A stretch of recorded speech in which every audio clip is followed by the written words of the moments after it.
Greetings, fellow noobs, and welcome to Crashing Fraps. No, it didn't crash. Yay!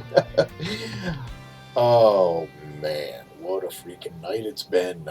Well, for the 5 of you who are subscribed to my Twitter account, you know that I was either going to practice or cast tonight. That was 3 hours ago. Since that time, I had gotten neither any casting or any practicing done because when I logged into StarCraft 2, tried to apply the patch didn't work, something happened with my StarCraft 2 installation, had to wipe it, reinstall, didn't want to reinstall, so I had to do all this crap. It took me 2 hours just to get StarCraft reinstalled, and then I went to try and cast a quick game just so I could have something to upload for tonight, and then Fraps decided to take a dump and crash every 3 minutes. So, party time. So, StarCraft, new install, Fraps, new install. So here we are. I'm doing a kind of short game. One of my own games recently played on Blistering Sands.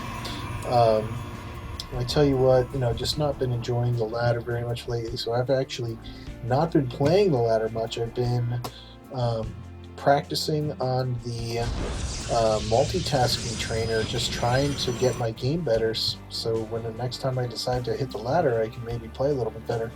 So this is one of the last games I played on ladder. This is Red Naxalar.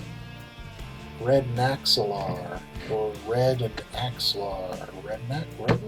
It's Red Naxalar. Like spectacular, but it's Red Naxalar. Anyway, he's Terran, I'm Protoss. We're here on Blistering Sands. Probably, I don't know, this map always scares me because the positions are so close, and it always feels like, because Terran can get that early bio and just come in and wreak havoc, it always feels like games are very quick on this map, and it inevitably, whatever the game is on this map, I always feel like it's a close game. Win or lose on this map, I always feel like it's a close game. Well, either it's close. I never feel like I'm ahead on this map, I guess is what I'm trying to say, as Red Naxular tries to drill at my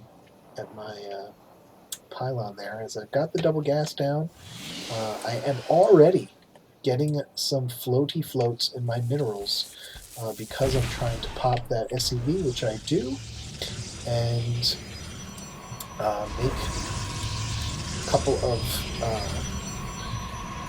gateways to get that money down quick.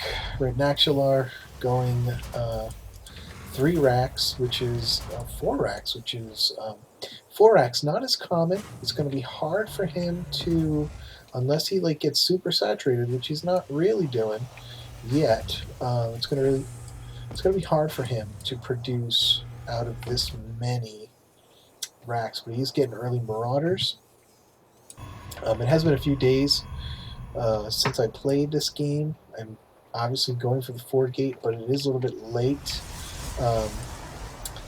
Probably not going to be ready to go at 6 minutes, which is what I would like to do when I'm playing this game. Probably going to supply cap myself shortly because, hey, that happens. But as I was saying,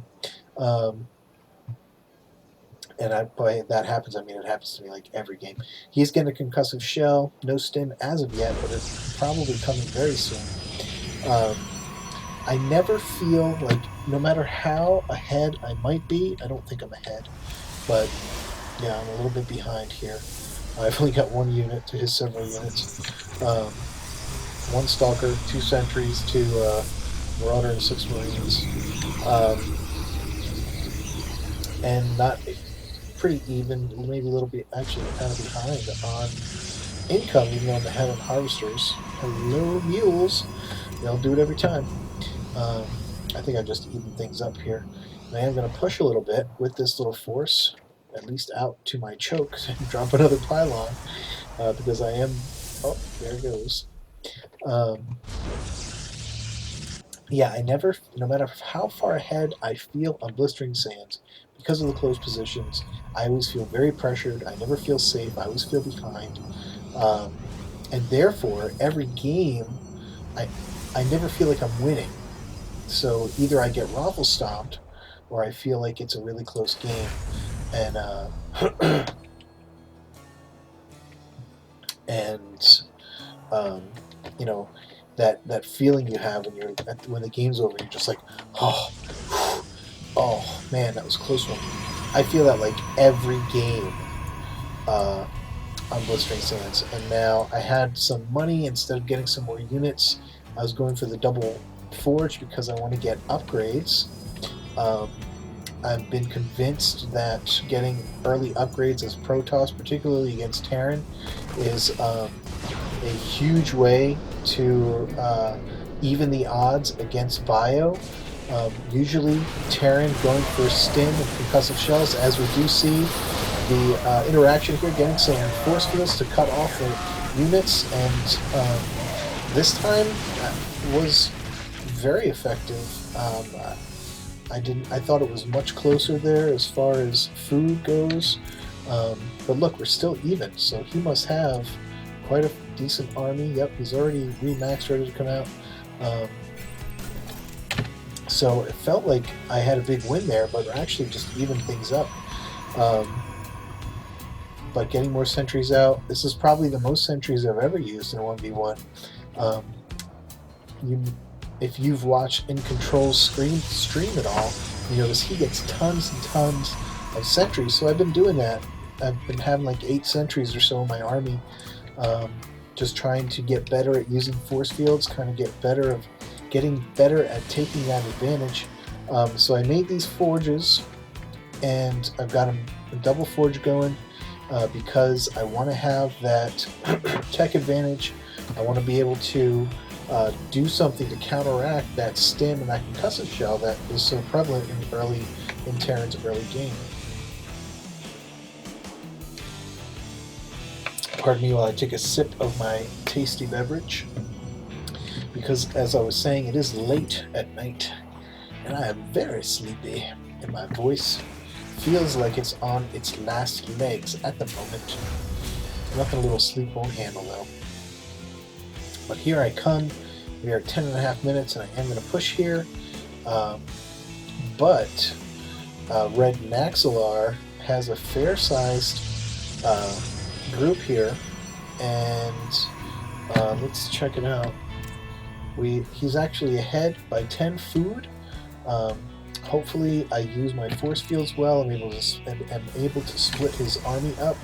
He still does have an income lead, even though I have the harvester lead. But once again, that is what mules do for you. And as I pushed out, you can look at the minimap and see that I've expanded. Guardian Shield's going up. I'm going to try and split this army with those force fields. I don't have enough force fields. And now I'm just dropping them everywhere because I can. It's trying to immobilize the army. Realizing I'm at a disadvantage here, I'm going to have to pull back. I'm actually down only to sentries and 1 stalker at this point, and I'm not reinforcing. Often a very huge problem of mine, and get completely dominated there. And Red Naxalar,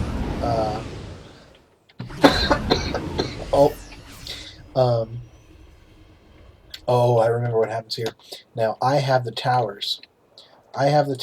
So I am going to see these ships go by, and having seen those ships go by, I'm immediately going to warp in several stalkers right over here, bring them to what's going to be the entry point for these drop ships, and I'm going to see them immediately, and I'm going to knock them down. And this drop is going to be 100% completely ineffective. And if you need any other argument for getting these watchtowers, particularly on this map, on small maps like this, if you need another argument for having something on those towers at all times, then you're doomed to fail at this game.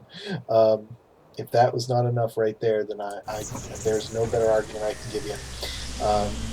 See me floating some minerals. I'm opening some gateways, so I'm going to be able to warp in 6 or 7 guys at a time. I think that's going to be 7 gateways now. I have the 1-1 upgrades, but I don't have a citadel to get the higher upgrades. Now I have a lot of zealots in this mix with the stalkers. They are upgraded. There's no upgrades here for Red Maxillar, and as you know, the zealots are going to be tanking the damage, so the stalkers can sit back and pick apart this army, and that's exactly what's happening. And now that the zealots are gone, the stalkers have a huge advantage. Focus firing down these marauders, going to be able to do a huge job. Here's the reinforcements coming, and I think this is the beginning of the end for Red Maxillar. Like I said, didn't feel like, even at this point, I don't feel like I'm ahead. I don't even think that I'm winning yet. It's not until I think my next wave of reinforcements, here they come, zealots this time. Pure zealots coming in. Marines coming out. Not going to do anything. Zealots are going to split. He's going to try and move that command center in. And I am just going to knock it down. And that's about to spell GG for Red Maxillar. I'm not going to be able to escape from the clutches of my stalkers. And I don't even think do I warp in another round? I don't think I do. My money is getting super high. If I do warp in, now would be the time. But it doesn't look like I'm going to warp in. Am I going to warp in? There we go. Another round of stalkers for the warp in. And as soon as these guys get up there, there's a GG for Red Maxillar. And he has left the game, and so have I. So there you have it. No real point to make in that game other than blistering sands. If you don't have a guy at each of these towers, you're an idiot. There's no other way to put it. You're an idiot. No offense to all you idiots out there. This is probably one of 3 games that I can remember where I've had guys at both towers out of countless games there. So I'm an idiot 97% of the time as well. Double forge to get upgrades to combat the early stim and concussive shell. It does work, particularly against range. If you have the sentries with the guardian shield against range, you get that extra armor upgrade. So then you remember the sentries give you +2 against range, +2 armor, and that's huge.